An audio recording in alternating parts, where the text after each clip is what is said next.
როგორ ხარ? მოდიოდა ვარე ჩადიოდა მამალი დიოდა კვამლია დიოდა პირიქით ესე სიამოვნოა.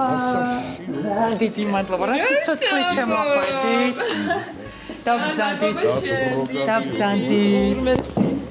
ესე იგი მე ვაცოცხლებ ოქროს არქივებს რომელიც მაქვს ქართული სისხლი ქართული სული გადადიოდა კაციდან კაცში და ვცდილობ რომ რაღაცნაირად შთამომავლებს გავაგრძელებინო ამბის თხრობა თემურ ციკლაური დიდი მადლობა მადლობთ რომ პატივიდამდე და შენთან პირისპირ ვზივარ. დიდი მადლობა. როგორ გეკადრებათ? საოცარი წამოწყება. მე უთხარი კიდევაც შენ პროდიუსერს რომ რაღაცა ცოტა ვეჭვობდი, იმიტომ რომ ძალიან ბევრი ინტერვიუ მივეცი უკვე მამაზე და თითქოს რაღაც ამოვწურდა, რაღაც პოტენციალი, ცე აღარ შემიძლია იმ ტკივნეული რაღაც მომენტების გახსენება. მაგრამ როცა გავიგე ეს იდეა მივხვდი რომ აი ძალიან მეამაყები და მადლობა შენ. რას ამბობ? იგი ძალიან დიდი მადლობა რომ მოგვეცე მადლობა შენ, იმიტომ რომ ეს არის ძალიან დიდი საქმე, რომელსაც შენ აკეთებ დღევანდელობისთვის და მომავალი თაობისთვისაც, რა თქმა უნდა და კიდევ ერთხელ რომ გავიხსენებთ მამას და მაყურებელსაც გავახსენებთ, იქნება ძალიან მაგარი. ძალიან და თან ყოველთავარი არის ერთია თხრობა მამის და მეორე მისი შვილი ზოგადად მასში შვილი შვილი როგორ ხდება იგივე ამბავს ძალიან საინტერესო. და უფრო რაღაც კონცენტრირებული გამოდის მე ვფიქრობ და საინტერესო იქნება დღევანდელი საუბარი ჩვენიც იმედი მაქვს. ზოგადად ვიდრე ამ ინტერვიუს ანუ ჩვენი არქივის ოქროს ფონდის გაცოცხლებას გადავალ მან რამდენიმე შეკითხვა დავსვა მაინც თემურის ირგვლივ. აუცილებლად. ეს კეთი იყო სირთულე იმიტომ რომ თემურ ციკლაურიშვილი რო იყავი რაღაცები ალბათ არ გეპატიებოდა რაღაცნაირად უნდა მოქცეულიყავი ალბათ მეტი ყურადღება იყო მეტი თვალი იყო და რთულია რა რომ ეს რაღაცა ასე მაგად კარგად უნდა მოიქცე ასე მაგად გიყურებენ თუ იყო პირიქით რაღაცა მოგწონდა ეს როლი ნანუკა ძალიან კარგად დამისვია შეკითხვა იმიტომ რომ პირდაპირ მეკითხებიან ხოლმე როგორია იყო თემურ ციკლაურიშვილი და შენ რო ჩამოთვალე მთელი ეს ნიუანსები იცი რა გიპასუხებ რა თქმა უნდა მეც ცოტა ვრცლად როგორც ყველაფერი ცხოვრებაში ხო ორმხრივია ორი მხარე აქვს ყველაფერს ამასაც რაც ჩამოთვალე ასე ვთქვათ პლუსები და ისე მინუსები ყველაფერი იყო ცხადია. ნუ პირველ რიგში ეს არის ძალიან დიდი პასუხისმგებლობა, რა თქმა უნდა, იმიტომ რომ აზრი ყოველთვის მაგისკენ მიმართულია, იმიტომ რომ ამას ვერსად ვერ წაუხვალ. და იცი როგორი მომენტია, თვითონ ჩემი ოჯახი იყო ასეთი. მამა, დედა, ტრადიცია ოჯახის. აი იცი როგორი ძალიან პასუხისმგებლობით ეკიდებოდნენ ამ მომენტს. ხო შეიძლებოდა უბრალოდ, ვიღაცამ იცნო, ან რაღაცა მოესალმა, 100 კაცი, აგერ თემური წავიდა. არა. ამას ყველაფერს იცი როგორ აღიქვავდა ცხოვრების ბოლომდე, რომ მოდიოდა და მაგალითად მეუბნებოდა წარმოიდგინე, მღეროდი და დარბაზში ადგა ხალხი და ტარს მიკრავდნენ და ტიროდნენ. ბოლომდე უკვირდა. ხო, ვეუბნებოდი მართლა, რას მეუბნებოდი? ნეტა რატო თქვა? ბოლომდე უკვირდა ძალიან სიგიში. აი ეს რაღაცა ბავშვური დამოკიდებულება. ხო, ზუსტად ეგ უნდა მეთქვა, არ გაიზარდა ბოლომდე და მასში ბავშვი დატოვა ბავშვად. აი ძალიან დიდი პატივისცემა მქონდა ამ მომენტის მიმართ, იცი რა, ამას არ აღიქვავდა, რომ რა თქმა უნდა და აქედან გამომდინარე მეც გადმომედო ეს. თუმცა ნუ, როდესაც ცოტა თინეიჯერი ვიყავ მაგალითად, ან აი უფრო 20-30 ხო, რაღაცნაირი რევოლუციური განწყობები რო ჩქეებს, ხო, შენში ახალგაზრდა ადამიანში. რა თქმა უნდა, მინდოდა რაღაცა აი ამ წინაღობების გადალახვა, თუმცა ვერ გეტყვი რომ ძალიან დიდი რაღაცა ისეთი სურვილები მაწუხებდა, რომლის მოთოკვაც მე დამჭირდა. მაგრამ, ნუ, აი რაღაც მომენტში ცოტა გამაღიზიანებელია ყურადღება. ვთქვათ, როდესაც გინდა შენთვის იყო, მშვიდად, წყნარად, არავინ რო არ შეგამჩნიოს, რაღაც შენ ფიქრებში ხარ, მაგალითად, ან ხასიათზე არ ხარ, ხო? და იძულებული ხარ, რომ რა თქმა უნდა, ყოველთვის იყო ფორმაში. კარგი გამარჯობა უთხრა, მოусმინო რაღაცა ადამიანს და და ასე შემდეგ. ანუ ეს მომენტი ასე ვთქვათ მინუსებში თუ ჩავწერთ აი ამას, ხო? და პლუსები იმდენია. ისეთი სიყვარულია. ეს არის დიდი ოკეანე, რომელშიც აი სულ ხარ და არ ვიცი დღემდე უფრო მეტი ვიდრე მთელი ცხოვრების მანძილზე ამას უყურებდი. საერთოდ ამბობენ, რომ მე ადამიანები ისეთ სასიყვარულო როლ მოდელს ირჩევენ, მაგალითს ირჩევენ, რაშიც იზრდებიან, ან პირიქით, ანუ რა სიყვარულშიც იზრდებიან, რაღაც ტრამვას უტოვებს, ან პირიქით ისეთ იდეალებს უტოვებს, რომ იმას ვერასოდეს ვერ წუდებიან. აი შენ შემთხვევაში რომელი იყო? როგორი ფსიქოლოგია ჩვენი ნანუ ეს სიხარულო ძალიან პროგრესული გოგო ხარ და აფერუმში. მადლობა. იცი რა, ნამდვილად პრობლემურია ეს, იმიტომ რომ ვერსად ვერ წაუვალთ იმ რაღაც პატერნებს, რომელშიც თითოეული ადამიანი არსებობს ამ დედამიწაზე. იქიდან გამომდინარე, რომ ჩემი მშობლები, როდესაც მე ვიყავი ძალიან პატარა, იყვნენ თავისი მოღვაწეობის პიკში. ძალიან ბევრი ტურნე ჰქონდათ და არა მხოლოდ საბჭოთა კავშირის ქვეყნებში. თამაშინ ახლა თაობა შეიძლება არ არის. და იმ პერიოდში იცი როგორი მომენტი იყო? ნუ იყო საბჭოთა კავშირი, თავარი დისლოკაცია, ასე ვთქვათ, მოსკოვში იმყოფებოდა და იქიდან ნაწილდებოდა გასტროლები. და თუ გადიოდნენ ასე დიდ საზღვარგარეთ, ხო? ეს იყო 3-6 თვე, იმიტომ რომ ნუ არ იყო იმის საშუალება აქეთ იგით გეფრინო. საქართველოს ავიზიტო ბარათი იყავით ქვეყნის გარეთ. ასია, კაცი. ისევე როგორც არიან სუხიშვილები ერისენ, ანუ ბევრი საგანძური ისტორიის, რომელსაც მაშინ ქვეყანა გარეთ გაქონდა. კაციო, თავის ქვეყანაშიო ოჯახს წარმოადგენსო და ქვეყნის გარეთ კი თავის ქვეყანას წარმოადგენსო. ეს ესეა და ჩვენ ეს დიდი პატივი რაც ჩვენ დაგდო ჩვენმა ქვეყანამ, ნუ სხვანაირად როგორ იქნებოდა ეს. ხო, ერთსაც დავამატებდი, რომ შემდგომ იმისა 76 წლის შემდეგ და ახლავით 80-იანი წლების შემდეგ ჩვენ აღარსად არ დავდიოდით საზღვარგარეთის გარდა და ვემსახურებოდით მარტო საქართველოს. ეს ჩვეულებრივად ხდებოდა, ძალიან ადვილად ხდებოდა. ბუთხოზი ჩავიდოდა ხოლმე ჩაიტანდა კონიაკებს, ეს კულტურის სამინისტროში მივიტანდით, რომ გაგვანებეთ რა თავი. ეხლა ამაში ციბირში სიარული იქ, ნუ აღარ გინდა არაფერი. მაგრამ აუცილებლად უნდა აღვნიშნო ერთი აქვე და მე უკვე მინდა სხვა თემაზე გადასვლა. თქვენ ხართ ერთ-ერთი იმ თაობის მომღერლები, მაშინ 90-იანი წლები წამოგეწია თქვენ.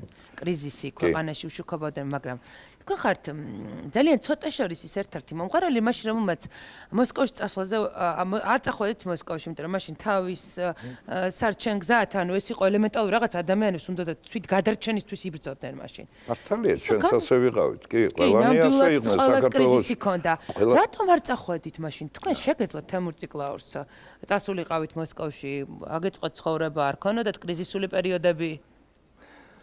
საქართველოსთან არ წახვედით, ხა მოსკოვზე აქცენტირება არ მინდა, ზოგი ევროპაში წავიდა, ზოგი დასავლეთში წავიდა, ზოგი ამერიკაში, ზოგი მე სამხრეთ ამერიკაში შემეძლო დარჩენა, ეს უბრალოდ არასოდეს არ ვლაპარაკობ მაგას, მაგრამ რადგანაც ესეთ გულახდილის საუბარი გვაქვს, გეტყვით მაინც ყოველ შემთხვევაში რაღა დავამალო რაც ცალკე მომიხდა კიდე საგასტროლოდ ყოფნა და რამდენადაც გასაკვირი არ უნდა იყოს ხულიო ეგლესიას პირადი მენეჯერი გვატარებდა იქ და შემდეგ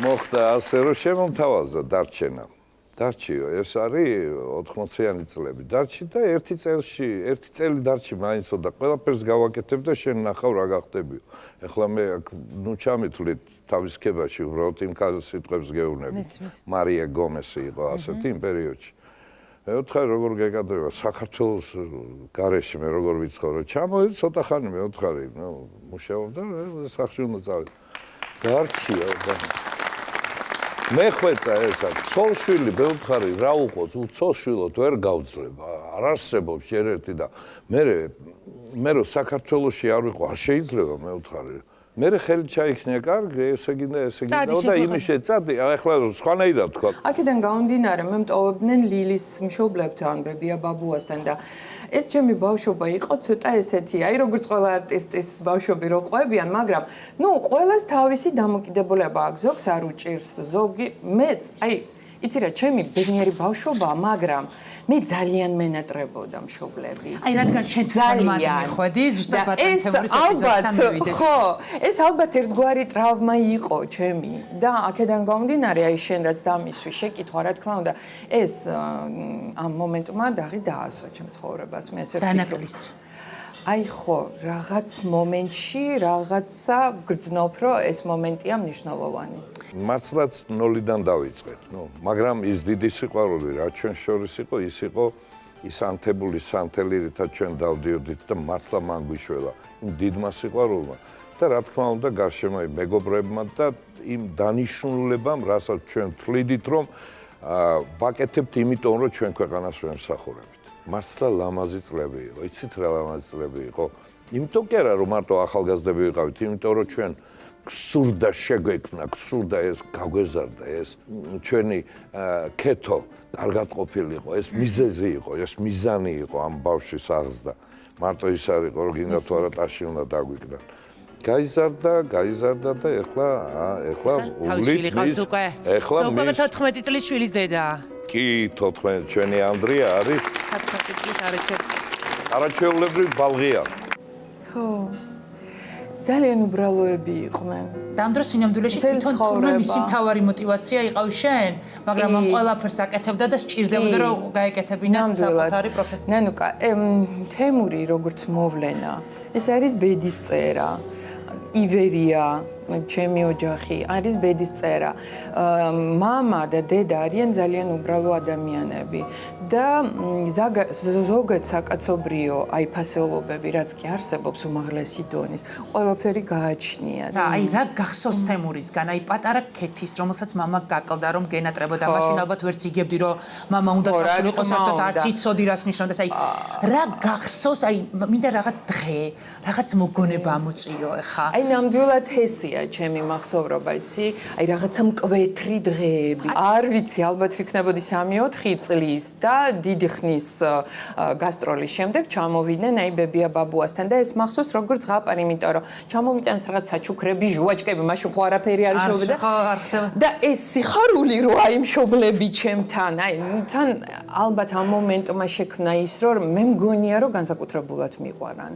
მე ესე ვფიქრობ, რომ ვუყურებ სხვებს, რა თქმა უნდა, მშობლის სიყვარული არ არის გასაკვირი, მაგრამ ჩემ შემთხვევაში რაღაც მგონია, რაღაც გადამეტებულ დონეზე. მაქვს ეს. და რამდენი წლის იყავი, რომ მიხვდი, რომ მამა ალბათ უკვე აი ეს მასშტაბი გავიაზრე უფრო თინეიჯერობიდან.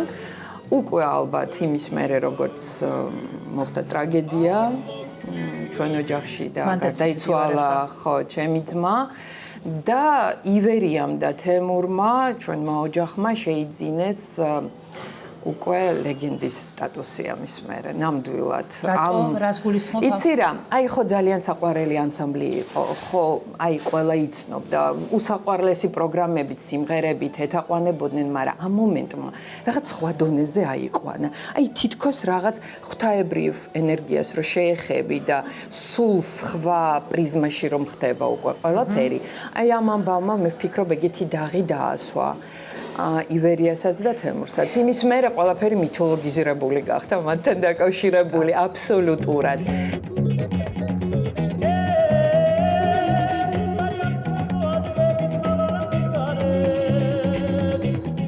აი ამის მერე უკვე მეც უკვე გავიზარდე, დიდი ვიყავი, 13 წლის ვიყავი, როცა ჩემი ძმა გარდაიცვალა და შემდეგ უკვე მახსოვს აი ეს, არ ვიცი, სად, ბაზარში, სად რო შეხვიდოდი ქუჩაში, არ ვიცი, სადაც არ მიხვიდოდი, როგორი ყურადღება და სიყვარული თემურის მიმართ და თემურის მხრიდანაც.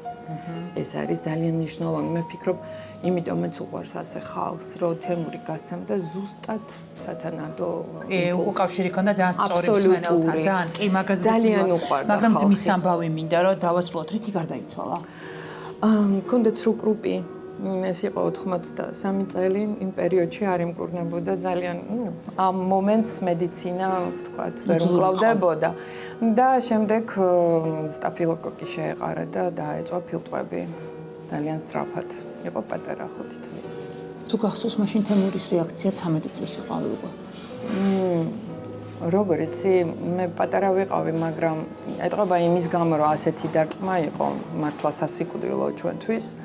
არც ვიცი როგორ გადავრჩით ყველანი, ხო, მაგრამ ამის გამო ყველაფერი ცოტა ბუნდოვანია და აქედანაც თვით დაცვის ინსტინქტმა ჩაგიკეტა მოგონებები. კი, თუმცა მაშინაც რაღაც წინ გრძნობის მომენტიც მქონდა, როცა ავად გახდა ჩემი ძმა, მახსოვს სკოლაში მივდიოდი და ვტიროდი და მეგობარს ვეუბნებოდი, რომ მოკვდეს რა იქნება. რაღაც პატარა ვიყავი, მაგრამ აი ესე და სულ ვტიროდი. და როგორ დაიცვალა, მე უკვე მშობლები მახსოვს აბსოლუტურად. როგორც არ ვიცი, ჭრდილები უსიცოცხლო რაღაცნაირი უკვე ყველაფერი დამთავრდა. და ალბათ მე უფრო აი იცი რა, ალბათ მართლაც თვითდაცვის მომენტი იყო, იმიტომ რომ მამასაც უთქვია, რომ ძალიან ცოტა ხანში უკვე სცენაზე გავიდა და რა თქმა უნდა ამ მომენტმა გადაარჩინა. რაღაცა აქ თვითგადარჩენის მომენტი იყო, კი. თუმცა ეს იცი როგორი მომენტი, ისევ და ისევ პასუხისგებლობით და სიყვარულით გააკეთა, იმიტომ რომ ვერ უღალატებდა თავის საყვარელ ანსამბლს, მეგობრებს, ხალხს. აი ეს გრძნობა, ეს მომენტი მასში იყო ყველაზე დამახასიათებელი, პასუხისგებლობა. იცოდა რომ ეს უნდა გაეკეთებინა, უნდა გამოეჩინა კაცობა, ადამიანობა, უნდა გაეკეთებინა და გააკეთა და მე ნელ-ნელა გამოვიდნენ, იმიტომ რომ რადგანაც ეს ნაბიჯი გააკეთე და გადაწყვიტე რომ და იცხოვრო, ხო, მე უკვე ზუსტად ცხოვრობ.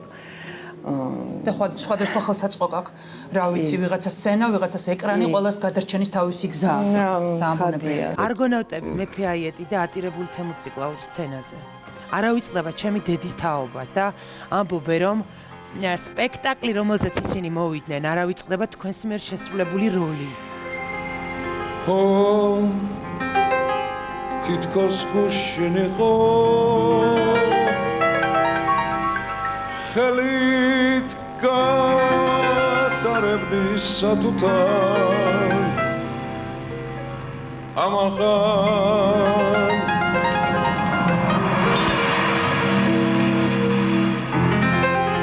თმებს გივარცხნიდი ნაზარ შენ კი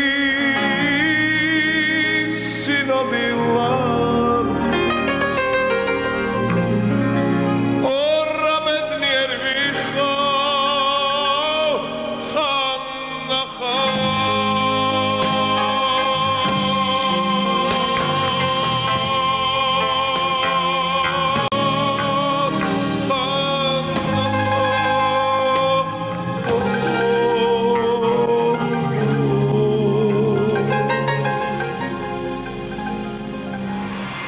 მზად ქონდა უკვე სპექტაკლი გენერალურ რეპეტიციაზე დაესწრო კიდევ ჩემი გიორგი იქ იყო ძალიან მოეწონა ჩემი ჩაცმულობა მეფის ოქროთ მოარაყებული მეცო ყველაფერი და მოხდა ის გაუთვალისწინებელი და საზარელი რამ მე ეს არ ვიგონებ და არც მომიგონია ახლა აი კონცერტი რომ მქონდა შევასრულე პირველად 26 წელია, კი, მე არ მიმღერია ეს და არც მიბრუნებულ ვარ ამ სპექტაკლისკენ უკვე ივერიელები, იმიტომ რომ მე ვფიქრობ, რომ ეს გაზრებული გადაწყვეტილება იყო ანსამბლის წევრების, ბატონი ჯემალის, ბატონი ალექსანდრესი და მამასი, რომ არასდროს აღარ გააკეთებდნენ არგონავტებს, იმიტომ რომ ყველა სპექტაკლის რიმეიკი მერე გააკეთეს.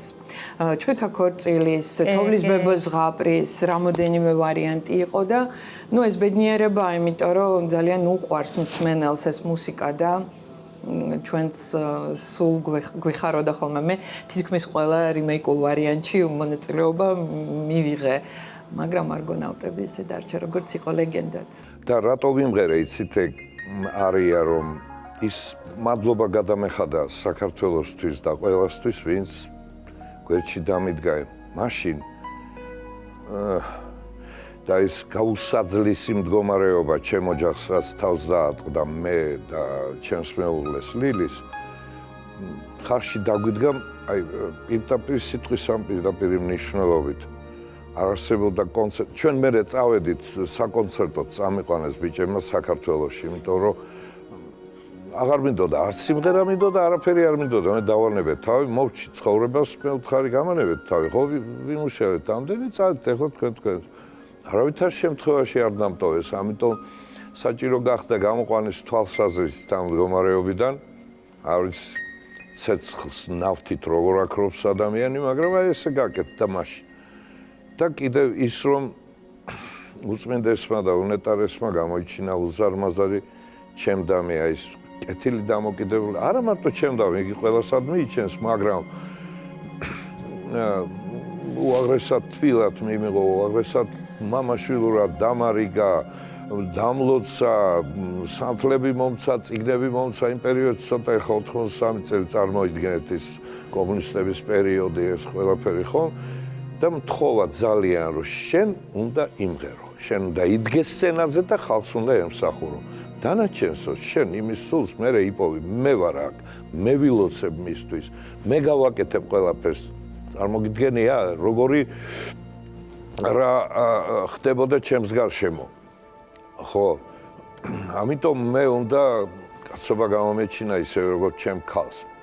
და ამიტომ ვიტყოდი ალბათ უფრო ხმამაღლა რომ თუ არა ჩემი ქალის სიმაგრე და მისი არა კაპასობა, იცით, აი ამ შემთხვევაში დედები ხო იცი როგორი ისენი არიან, ხო? ისეთი მყარი აღმოჩნდა ლილი ვერ წარმოიდგენ. ამიტომ მისი შემყურე მეც გამმაგრდი.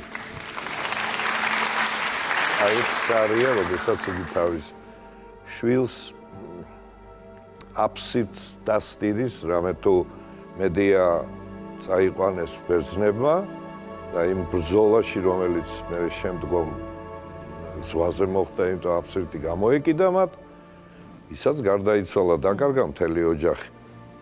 ასე აღმოჩნდი მეც, მაგრამ კიდევ მეორე ვიცით, ის სიყვარული და ის თავდადება და ის მიმართულება გონებრივი, გულის, ფილოსოფიის, რაც ივერიას ჰქონდა მთელი თავის არსებობის მანძილზე, არ ვთამაშობდით, ჩვენ ესეთები ვართ და ესეთები ვიყავით. ამიტომ მოხდა, რომ ეს ჩემი უკან მობრუნებაც, ეს საჭირო იყო, მე არ მითამაშია, უნდა მოbrunებულიყავი და მოვბრუნდი. მე შემდეგ შეკითხვას დაგისვამთ რა მაინტერესებს, მაგრამ რას ამბობს ის, როდესაც არ იცი სული არსებობს თუ არა, რთული ამბავია და ამ პერიოდში ასე ვიყავი მე, მაგრამ ეკლესია აუცილებელია, რომ ადამიანი უფრო მყარად იდგეს ამ ქვეყანაზე. სულის სიმაგრე აუცილებელია. როდესაც არ იცი სული არსებობს თუ არ არსებობს, ეს სხვა ამბავია და იმ პერიოდს ეგრე ვიყავი. მაგრამ იცით, რწმენა, რელიგია, ეკლესია აუცილებელია ადამიანისთვის, რომ უფრო მყარად იდგეს ამ ცოდვილ დედამიწაზე. და ალბათ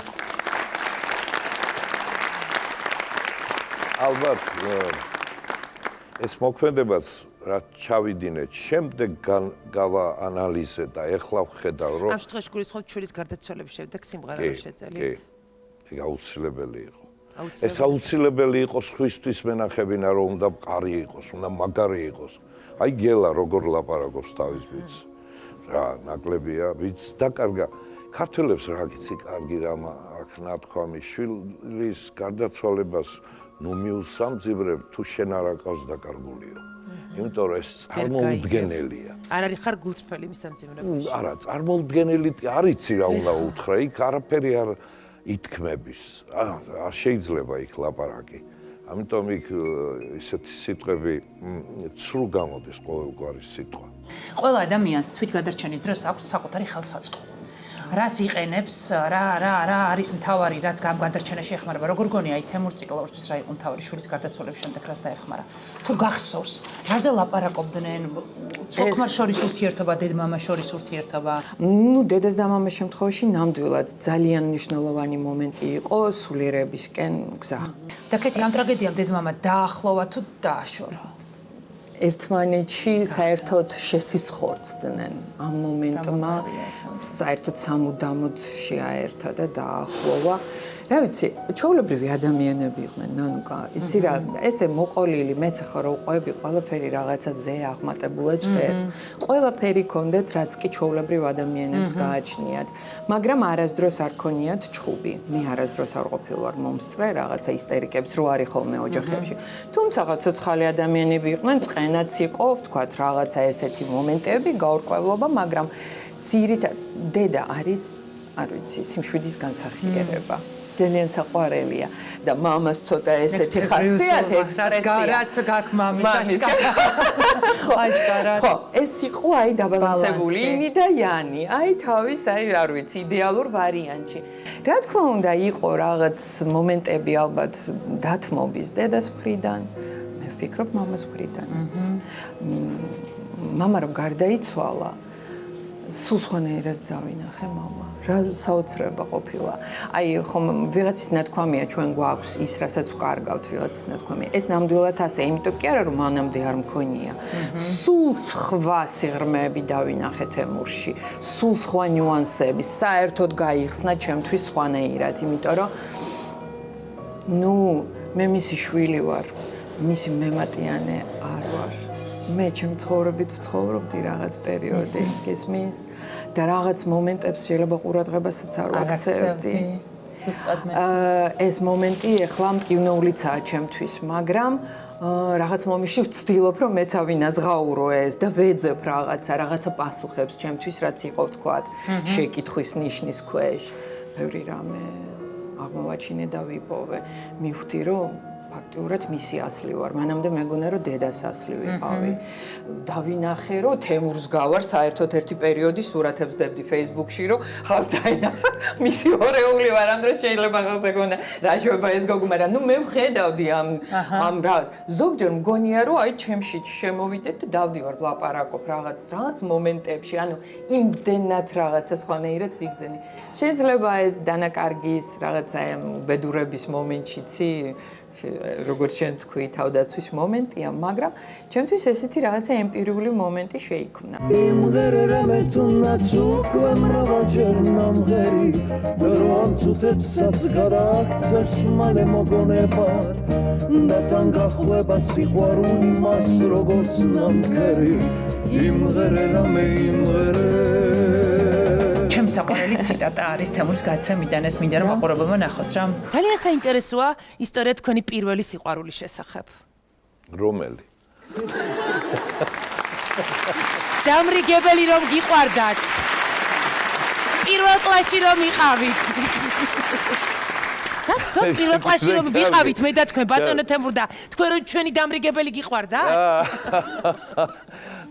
ღმერთო ყველაფერი ცოდნია მართლა. მართლა მიყვარდა ჩემი დამრიგებელი, რა ვქნა, ისე მეფხრობოდა, ისე მეფერებოდა ის ქალბატონი რაისა ერქვა მახსოვს. და ის პირველ კლასში ჩემთვის ისეთი მოულოდნელი იყო დედის გარდა რომ კიდე გეფერება ვიღა და დედის გარდა ასე სურს შენი კარგად ყოფნა რომ მიყვარდა უბრალოდ და ნუ ეთქობა ჩემი ბუნება არის ასეთი რომ მე ხა შენ იცი როგორ მიყვარხარ ვერ წარბია. აი უცებ ისე შევწფიეს რომ მომიბრუნდა ესეთი გულწრფელობა, გახსნილობა, როდესაც აი ადამიანი გეუბნება რომ იცი როგორ მიყვარხარ, როგორ არ ვართ ამას მიჩვეულები, რომ აი ადამიანი ესე გამოხატავს, ესეთი ღია და გახსნილი არის. და მართლა გზნობ რომ მართლა გულწრფელია იმ მომენტში. ნამდვილად და მამა რომ გარდაიცვალა, ისეთ რაღაცებს მწერდა ხალხი, აი ესეთ ისტორიებს ნანუკა. რომ აი სადღაც ვთქვათ ნამცხრების მაღაზიაში რომ შევიდნენ და საერთოდ რო არ იცნობდა ქალს. უი შენც იდეალი გიყვარს, შენც მედოკი გიყვარს. ალა ქალო მომეცი მე ვიყიდი რაღაცა, ანდა უყიდ და საერთოდ ისეთ რაღაცებს იხსენებდნენ. ანუ იცი როგორი მომენტი იყო? თითქოს აი მე რასაც განვიცდიდი, ვიღაცა უცნობი ადამიანი იგისვენს მწერდა ხოლმე. გაოგნებული ვიყავი და თემური იყო ამ ხრივ ძალიან მართლა, აი ექსტრავერტი, აი უმაღლესი დონის, გამცემი, მართლა მოსიყვარულე, თუ სადღაც მიდიოდა, არ არსებობდა რომ ხელცარიელი მისული იყო, თუ ქალბატონები იყვნენ, მიქონდა ყვავილები, კამფეტები, არ ვიცი, ნუ ისეთ რაღაცებს აკეთებ გალანტური. ზოგჯერ მაღაზიაში ვდგავარ ხოლმე რიგში და აი ვფიქრობ, მამა რო იყოს, ახლა რას იზავდა. და ნამდვილად ხვდები, რომ აღარ არის ეგეთი კაცები. აქ თეთრად იწვის შენი სხეული აქ ყველაფერი შენთვის ანთია ისე სათნოხა ნაშეჩვეული რომ შემოგხედონ ფიქრად ჩავდი არის რამე მთავარი რჩევა მისი რომელიც მე მაგალითად მაგ დედაჩემის რჩევა რომელიც თელი ცხოვრება მახსოვს დედაჩემი სულ იყო საზოგადოების გავლენის ქვეშ და სულ ნერვიულობდა აი ამ ხალხი რას იტყვის ყველა კომენტარს კითხულობდა და ისე განიცდიდა და სულონები დედა შეეშვია ამ Facebook-ს ნუ კითხულობდა და ბოლოს ნახა ძალიან აბად და ურთულეს შეტევა მქონდა პანიკური შეტევის და მომიბრუნდა და თქვა ესე დედაჩემი უნდა იცოდეთ ეხლა ვინც იცნობს მას ძალიან აკადემიური საერთოდ სხვა სტანდარტების ქალი იყო და მომიბრუნდა და მითხრა რომ როგორ შენ გინდა ისე იცხოვრეო რა შენ გინდა ისაკეთეო ოღონდ შენ იყავი კარგად და მას შემდეგ არასოდეს არ უთქვამს და არ მოუყოლია კომენტარში ვინ რას ფიქრობს ჩემზე აი სადღაც რაღაც გზაჯვარე დინზე მიხვდა რომ ოღონდ შენი შვილი კარგად იყოს და არაფერი ამ სამყაროში მეტი არ გაინტერესებს აი რაღაც მთავარი გზაჯვარედინი გქონიათ, რომ თემურისგან გიგრძნია რაღაც ეგეთი ამ პარადიგმაში არა, იმიტომ რომ რაშია საქმეცი, თემური თვითონ იყო ისეთი ადამიანი, რომ სხვა არაფერი არ უნდოდა, მხოლოდ ის რომ ხალხისთვის და ქვეყნისთვის. თავისი რაც ქონდა პატარა, ახერხებდა და ჩაკეტილი ქონდა. შეიძლება მეც ეს გადმომედო და მე რაღაცნაირად ძალიან გამიჯნული მაქვს, ჩემი პატარა ინტროვერტული სამყარო, სადაც ის რაც მინდა ადვილად ან არ არის ადვილად გასაკეთებელი, მაგრამ მე ამას უმკლავდები და სხვა დანარჩენი იქ არ შედის ეგეთი რაღაცები, რასთანაც მე უნდა ვიბრძოლო. რჩევებს რაც შეეხება, იცი რა, თემური იყო იმდენად ბრძენი, იმდენად დიდი გამოცდილება ჰქონდა და ურთიერთობა ხალხთან. აი მე მაგალითად ვთქვათ, ვეურთიერთე 1000 ადამიანს ცხოვრებაში, აი პირობითად ვთქვათ. თემური ალბათ 100,000 და უფრო მეც. წარმოიდგინეს რა მხელა ცხოვრებისეული გამოცდილებაა და თავისი უბრალოდ ურთიერთობაც ახლა შეიძლება ვიღაც ურთიერთობს, მაგრამ ვერ გამოაქვს აქედან ვერანაირი აზრი, ხო ცხოვრებისეული დაკვირვების. თემურის ჰქონდა უდიდესი ცხოვრებისეული დაკვირვებები. რა თქმა უნდა თავისი გულის ტკენები ჰქონდა ნანუკა. ეს თემური ყოველთვის ესეთი ჩანდა და მაგრამ ადამიანი იყო. ძალიან ჩვილი, აი ბავშვური გულით, აი ძალიან ხშირად ისეთი რაღაცები წინდა გაგიკვირდებოდა. ხშირად მჯდარვართ სამზარეულოში გვისაუბრია რაღაცებზე და უბრალოდ ესე საუბრებიდან მე მისი მსოფლმხედველობა და თვალსაზრისი მაქვს ესე შესრულულია ასე ვთქვათ. მაგრამ არ იყო ისეთი ადამიანი, რომ რჩევები თუ აძლევდა ძალიან მორიდებულად. ხა, მესმის. ძალიან მორიდებულად. ძალიან მნიშვნელოვანია. კი ბატონო. ერთადერთი შეიძლება პროფესიის თვალსაზრისით მაძლევდა და თავიდან რომ დავიწყე სიმღერა, რაღაცა მინდოდეს პოპში მემღერა, ცეკვით, იმით რაღაც სინთეზურად და მოწონდა, ძალიან მოწონდა, ამაყობდა იმითი, რომ თან ვცეკვავ, თან ვღერი, მაგრამ თვითონ რეპერტუარზე ყოველთვის ჰქონდა აი ცოტა უკმარისობის გნობა და მეუბნებოდა. ტექსტი, მთავარია ტექსტი, რა არის ამ ტექსტი, რა იდეა მიგაქვს ხალხთან და ამას მიაქცია ყურადღება როგორი სიმღერებია, ყოველთვის აქცევდა უდიდეს მნიშვნელობას. ამიტომაც არის, რომ სიამაყეა ერის და მე ვფიქრობ ოქროს ფონდში შევა მისი სიმღერები დროთა განმავლობაში იმდენად იდეურია. ეგ თავისთავად. და შემდეგ უკვე მეუბნებოდა, რომ აუცილებელია, როცა მღერი თვალი ჩანდეს, რომ თვალიდან მოდიოდეს ეს აზრი, რას ასრულებ, რა გინდა რომ თქვა. იყიდება საქართველო ვინ რას ყიდის, ვინ იცის ყიდის მთას დამდელოს წმინდა მარიამის ძის და ამას მიზიარებდა, მირჩევდა და რა ვიცი, ალბათ ბევრი რამ. ზოგჯერ მე თვითონაც ვერ ხვდები, რომ თურმე მამას ეს უთქვია. შეიძლება არ ვარ ესეთი ადამიანი, რომ რაღაცა ესე ამოვკრიბო და ვთქვა, რომ ეს მამა რჩევა. უამრავი. მე ძალიან მადგება თემურის მსოფლმხედველობა სხვათა შორის. შენი აზრით რა უნდოდა რომ ასე ეთქვათ? ის რასაც იძახიან, ზუსტად ის უნდოდა და მიაღწია კიდევაც. რა მაგარი არა? კი. მაგარი. ნამდვილად, რომ უყვარს თავისი სამშობლო. ყიდის სინდის ნამუსხიდის მიწას ქცეულს ედემა ამ ქვეყნიდან ისე მიდის უკან არ იხედება წავიდოდა ივერიიდან და გახდებოდა გამოჩენილი საოპერო მომღერალი, მსოფლიო დონის. ეგეთი სიყვარული მაინც არ ექნებოდა რა. არა, იქნებოდა აი მსოფლიო დონის ვარსკვლავი, მაგრამ აი ეს აი სახალხო გმირივი თუ საყვარლესი, ვისაც გავიდეთ თუ გინდა ახლა და ვიკითხოთ უბრალოდ თემურზე და შენახავ ხალხი რას გეტყვით. აი ეს საოცრება, აი ეს ლეგენდა, სასწაულის დონეზე რაც მოხდა მისი ბედი, ეს არ იქნებოდა. სულად გეთანხმებით. ამიტომაც რაღაც მომენტში იმდენად ქონდა კავშირი აი ამ ღვთაებრივ ენერგიებთან, ესე უბრალოდ ხო არ ხდება ეგეთ რაღაცეები. ქონდა თავისი კავშირი კოსმოსთან. და ალბათ სწორედ ეს მოდა ეს ყველაფერი და ასრულებდა თავის დანიშნულებას იმისთვის, რომ შემდგარიყო მისი ცხოვრება. ეს ლეგენდა, სახელად თეიმურაზ ციკლაური. ძალიან დიდი მადლობა. საწუთრო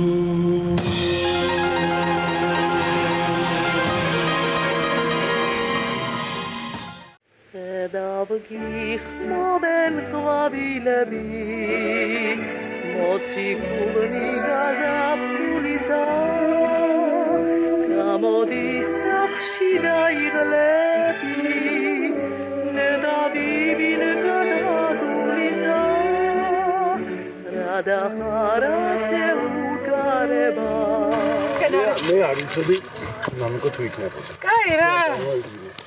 გაგიკეთებთ ხო მიკროფონს? იყო თქვენი ფეხი. ძალიან დიდი მადლობა. რა საინტერესო სახლი გააქვთ? აი წარმოედგინე როდის ააშენა მამამ 40 წლის უკან. აი სხვანაირად მაშინ არ აშენებდნენ ესეთ სახლს. აქ დაბრუნდით? დაბრუნდი და სამუდამოდ. ხო არა? რა მადლობა ყვეს.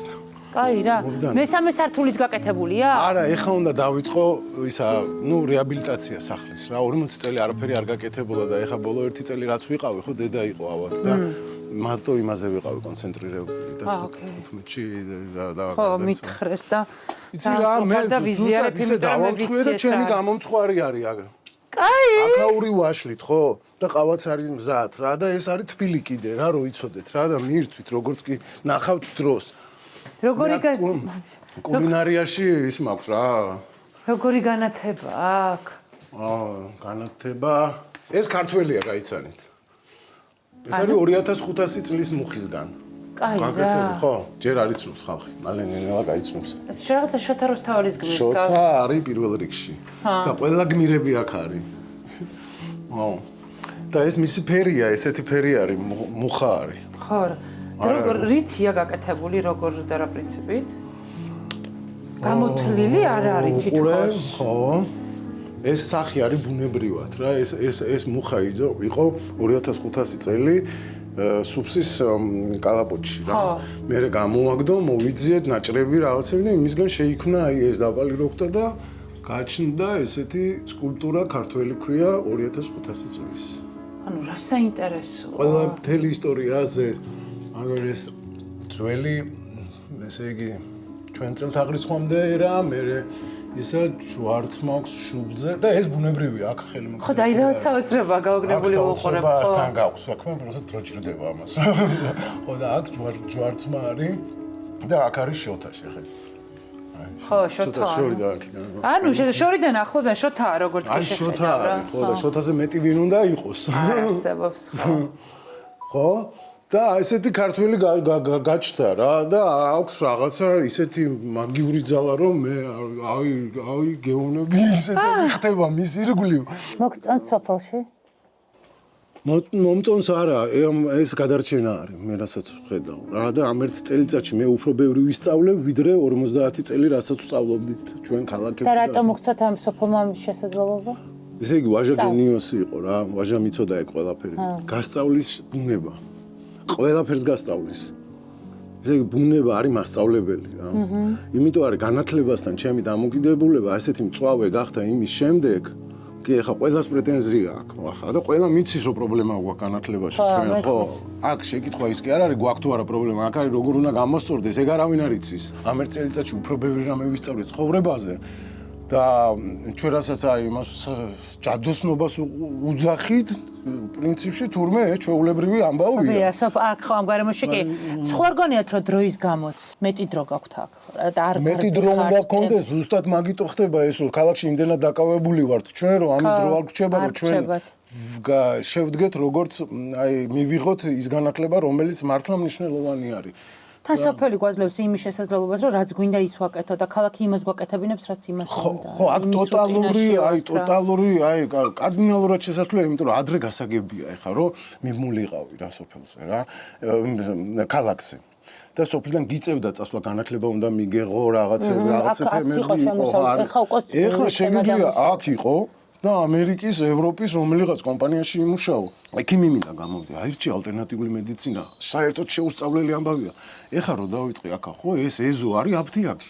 აპლიკაცია გაქვს, რომელიც იდენტიფიცირებას უკეთებს მცენარეს, რა სარგებლობა მოაქვს, უკვე ხარ საინტერესოა. ხო, დადი ხარ ესე და ყველა მცენარე ყოფილა ჩვენი ჯანმრთელობისთვის გამოგზავნილი. ეს აპლიკაცია არ ვიცოდი რა საინტერესოა. ისე თუ კარგად დაუფიქრდებთ, ისე განვითარდა რომ სუპერ გმირი ხარ, რა. ხელში გიჭირავს ცოდნა, რომელიც არის იარაღი. და ამ დროს კარგავ 5 წელს. ხო, მაგრამ მაინც ისეთი მე ვიყავი ინიციატორი თქვენთან ჩამოსვლის და თქვენი რესპონდენტად არჩევეს, იმიტომ რომ ჩავაგდე ჩატში და ამათ ვთქვი რომ ეს პირველი მშობელია, რომელმაც არ გაიგო. მე გული მიკვდება რომ ჩემ შვილებსაც ვერ ვიხსნი აქედან, იმიტომ რომ მარტო ერთი მშობელი ამას აი ვერ დაძლევ რა ამას. ისი რა ეს ერთიანად უნდა მოვახდინოთ რეფორმა განათლების, რომ ჩვენ აი იმას მოვწყდეთ ეს დიპლომიზაციას რა, რაღაც დიპლომის გამო 5 წელი იკარგება რა. და ისეთი ცოდნებია, ეხა ამოსაღები, გამოსაკლები, იმდენი საქმე არის, რომ ძალიან სამწუხაროა დროის დაკარგვა, რომ თან ისეთი დროის ახალგაზრდებისთვის აი იმდენად იწოვენ ახალ ინფორმაციას. ეხა უკვე ნელ-ნელა იწყება ვფიქრობ, რომ ბავშვები აი არ ყვევენ, რომელ პროფესიაზეა მოთხოვნა. ის კი არა, რომ ბაბუას და ბებიას რა უნდა და დედას და მამას ჩვენ დროს რო იყო, რომ დედა ექიმი იყო, შვილიც ექიმი უნდა იყოს. ის არის შვილიც ეს. ეხა უკვე მგონი არა სხვა გზით მივდივარ. ღმერთს უკვე ესეთი ახალგაზრდები არის. დალიეთ გადააბრუნე და ჩაგიხედავ აკო. მადლობა ღმერთს ესეთი ახალგაზრდები არიან. ჩვენ ვლაპარაკობთ მასიურობაზე ამბების რა. მასიურობაზე, თორე შესანიშნავი ახალგაზრდები გვყავს. კი, მასიურობა არ არის გეთახმებით. მასიურობაზე თორე იქ შესანიშნავი ახალგაზრდები დავინახეთ. ამ ბოლო დროს არ არის ის ტენდენცია, რომ აი სოფელში დაბრუნების რაღაცა მოთხოვნილება ადამიანებს. ეს არის გარდაუვალი. ჩვენ ქართულებს გვაქვს მაგის აი დედამიწაზე ყველაზე კარგი საშუალება, რომ ჩვენ დავბრუნდეთ ბუნებაში. და იქ ვისწავლოთ, იქ ვიმუშაოთ. ნუ ეხა დილით აქ რო გამოხვალ, ამას შეხედა და კორპუსი არ გიდგას წინ შენი აზროვნება, შენი ჯანმრთელობა, ბალახში რო ფეხში შველა გაივლი, დინარეზე რო გადახვალ იბანავებთვის, ეს 30 წელი ჩვენ ძალიან ადრე ვიფიქროთ, რომ მოვცილდით იქაურობას რა და არ შევაფასეთ იქაურობა თუ რამდენად ღრმად ჩვენ გაგვიკეთეს დეგრადაცია ამ მიმართულებით. ხო, ეგ არის პატიმრობაში, ტყვეობაში ცხოვრება, მენტალური ტყვეობა. მე მენტალური ტყვეობაში ვარ, რომელიც ამ ყუთებში, ქალაქებში. ვიცი, დედა თქვენი როგორ უყურებდა ამ საკითხებს ნეტა? დედა ზუსტად აი ხშირად ემარცხება დემენცია რა. აი დედა 30 წლის განმავლობაში არ დაუსვენია. აი სისტემა ესე მუშაობს რა, ლექციების კითხვა 30 წლის განმავლობაში შეუჩერებლად აუცილებლად გამოიწვევს დემენციას რა. გამორიცხული არის. მე აუცილებლად მომავალში დავიწყებ მაგის კვლევას რა, იმიტომ რომ აქ მარტო მსხვერპლი მოსწავლეები კი არ არიან, მასწავლებლებიც მსხვერპლი არიან რა. იმიტომ რომ უნდა მეთქვა რომ აი რაღაცა განათლების ისა გაქვთ და ამ დროს მთელი ცხოვრება დედა თქვენი ემსახურებოდა ამას. ხო და თან აი აჭარაში ერთ-ერთი აი ეს კათედრაც თვითონ აღადგინა ფილოსოფიის კათედრა და ხო ფილოსოფია ესთეტიკა აი დისერტაციები დაცული კამიუ და აი კანტი და აი ეს სუმაგაში იყო. და ყველა იცნობს ეხლა როგორც ფილოსოფიის პროფესორს, ესთეტიკის პროფესორს. როგორ უყურებდა, იცი, ეხლა იცოდა რომ მე ვარ რევოლუციონერი რა. ხო, და მისმენდა, მაგრამ ის სისტემის ნაწილი იყო. ის რომ სისტემას ვერ გამოვიდა სისტემიდან, იმიტომაც დაემართა დემენცია. აი ესეა სამწუხაროდ. შენ თუ ასე შეაკლავ თავს, არ ვიცით ჩვენი ორგანიზმის შესაძლებლობები, არ ვიცით ჩვენი დასვენება არ ვიცით. ეგეც ჩვენ განათლებაა. მარტო საქართველოს შეიძლება თქვას, რომ ვაიმე 2 წელია გადაბმულად ვმუშაობ, არ დამისვენია და ეს კარგტონად ჩათვალოს. რას აკეთებთ აქ მთელი დღის განმავლობაში? აქ იმდენი საქმეა. რომ ჯერ ერთი რომ ეს სახლი 40 წელი ხელმოუკიდებელი იყო და ეხა რასაც უყურებთ, ეხა დავინახე მე თვითონ რომ აქ მაქვს დაგეგმილი შექმნა ექსპერიმენტალური ახალი სოციალ-ეკონომიკური მოდელის პროტოტიპი რა. პატარა ტერიტორიაზე, აქ იქნება როგორც სტუმრების მისაღები, კოტეჯები, ტბა იქნება, ძველი ცოდნებთან გაცნობა იქნება ამ ცოდნებთან და აქ ხო სტუმრები უნდა ჩამოვიდნენ სამომავლოდ და მთელი ეს კომპლექსი უნდა გავაკეთო, რომ ახალი ტექნოლოგიების და ძველი ცოდნების ერთობლიობა მინდა გამოვიყვანო. ხო, რაც ყველაზე ეფექტური. ხო. და მე უკვე ამას შევძლებთ დუბლირებას ყველგან. აი ეს მოდელი, იმიტომ რომ ამაზე ილაპარაკო, არავინ არ გისმენს. მაგალითი უნდა აჩვენო რა. კი, ეს უნდა აჩვენო. დედის მეხსიერება სად იყო გაჩერებული? ხო, უყურე ბოლო წუთები არ ახსოვდა დედას. თორე ძველი ამბები ხო ხო. მე ხო ვკითხობთ რომ ამ თემასთან ახლო შეხება მაქვს და აი ყველას აი ეს ირგვლივ რო ვკითხები დემენციაზე, აი რა ახსოვთ ბავშვობა, ბავშვობა და ეხა ქუჩაში ბათუმშიც რო დავდიოდით ხო, ხვდებოდა ისეთი ხალხი, რომლებსაც იხსენებდა, მაგრამ აი ის რო ეხა ეს ჭიქა უნდა აიღოს ხო, ჩანგალი როგორ დაიჭირა. თქვენ სულ ახსოვდით? მე მე არც დამიტოვებია ერთადერთი აი საყიდლად თუ გავიდოდი და მორბოდი უკან. და აი რო გიყურებდათ სულ გცნობდათ? მე ასე ვფიქრობდი, კი, მცნობდა იქ მაგ დროს რა ხდება, ხო ჩამქრალია, მაგრამ ხუმრობაზე უნათდებათ თვალები რა და ლაპარაკით არ ლაპარაკობენ, შეიძლება დღეში ერთი სიტყვა თქვან რა.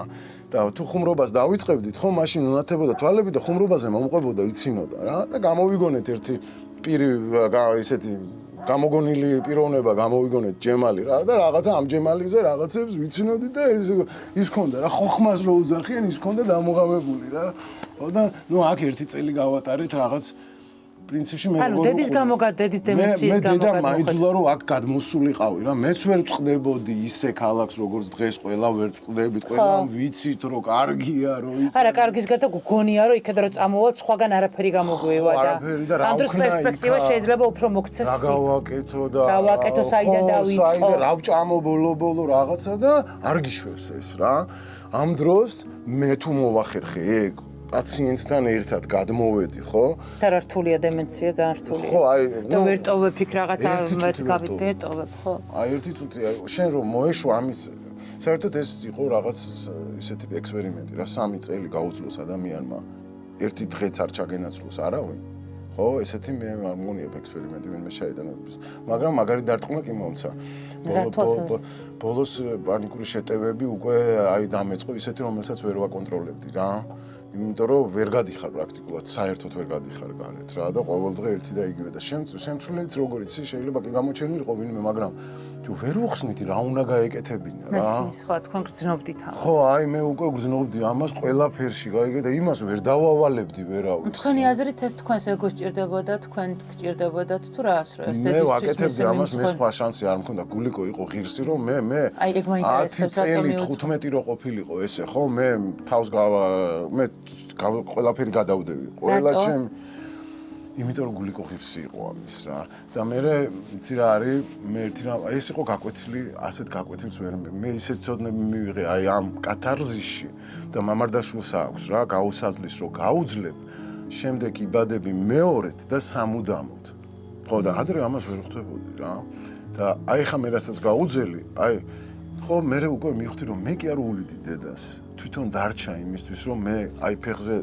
დავეყენებინე მე მომიარა და ისე წავიდა რა. სხვა დაგტოვათ. ხო, სხვა დამტოვა რა. აი უკვე აი მე უკვე ვეღარაფერი ვეღარ და აღარავის აღარ მეშინა, არავის აღარ მეშინა, აი როგორი ვარ, აი გავხდი რკინა. ხო, აი ეგ და სხვა სამყაროში და დამტოვა და აი ესე წავიდა რა.